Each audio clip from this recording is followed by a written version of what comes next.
What's going on, YouTube? Or Storm here, coming at you guys with another discussion video today. Today we'll be talking about YCS Prague and the accusations of cheating of the winner. Now, this is kind of a bit of a controversial topic. Typically, I don't like to, air the community's dirty laundry, but nevertheless, I think this is really important because this is kind of like something I've been noticing and it's really bothering me.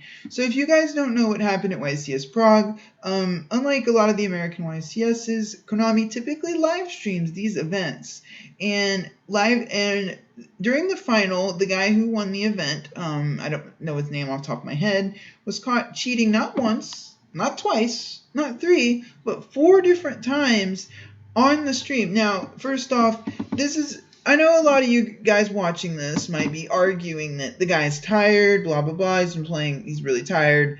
And I understand that. That's reasonable to say, okay, a guy's tired, but no matter how tired a guy is, he couldn't, if he's going to cheat, if he's going to do it 4 different, and the first 2 occasions was him normal summoning an extra time. But it's not so much that he did it, it's the fact that bothers me the most is the fact that the judges that are sitting there right on camera did not catch it. And this is what really bothers me the most. Because this isn't the first time this has happened. Last year, a lot of you guys may remember what at Nationals, I think there were 2 Ritual Beast players in the top 6. Yugioh, Winston, and I can't remember the other guy's name. The biggest problem with this was, in my opinion, was that Ritual Beast, if any of you guys watching this, and I know Phantom who's here watching it, probably saying, Ritual Beast all have this effect where they say they cannot be special summoned more than once per turn. But there are several instances at the YCS where they summoned more than once at the Nationals last year, where guys special summon their monsters more than once per turn. And the thing is, it's the judge's job to catch it. And if you guys don't watch the live stream, you see that when the camera pans out, there's 2 judges sitting right there. And the thing is, are they just there to be there, or are they really there to judge? This is really a legitimate question I have for Konami, and why even have the judges there if they're just not going to catch things like that? Because that's what they're there to do.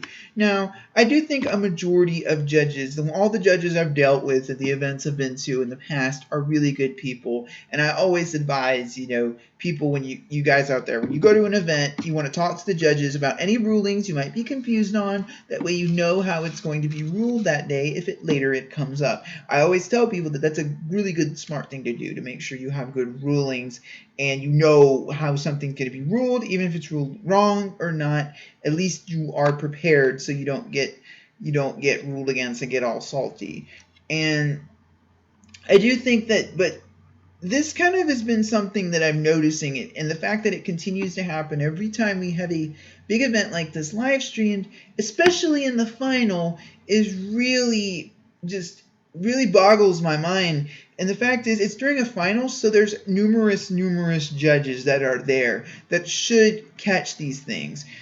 So if you don't know what happened, I'm going to have MegaCapitalG did a video on it. So he kind of covers it a little bit better than I do, so I'll admit that. Go ahead, and I'll have a video linked down below in the description box so you guys can watch his video and maybe decide for yourselves. But the fact is, 2 of the instances were normal summoning more than once, and I know one other instance was, instead of sending his Pendulum Sorcerer to the extra deck, he sent it to the graveyard, and he just happened to have Instant Fusion in his hand. So I think the fact that the judges are there, their job is to catch these things. And the fact is, this is kind of bothering me that this is a repeated pattern that we continue to see. Now, I understand, I'm not in that judge's shoes, but the fact that, and he has to stand on those guys probably have to stand on their feet all weekend. But that's the thing. These guys, that is their job, to make sure to catch these things. And when this happens, and your judges, you're caught with your pants down in front of the entire community to see, that is a problem. And I do think that Konami really needs to look at this and make sure that these judges are told to catch these things, because that's what they're there for. Unless they're just there for show, for the cameras, that's what they need to be doing. And this, in summary, I don't think that it's a widespread problem in terms of your average judge, but I really think that if Konami is if they are going to continue to live stream these events, the judges that are going to be on camera need to be the best, and they need to catch every mistake a player makes when they try. Because let's face it, the top players cheat. We all know that. It's a fact of life. So we kind of have to accept that. So I think that the judges they have need to be informed on how things work. So anyway, guys, as always, I thank you guys for watching my video today. I really appreciate when you guys watch my videos. Tune in on Tuesday, Thursdays, and Fridays for more Yu-Gi-Oh content. If you like what you saw in this video, please subscribe. This is Storm signing out.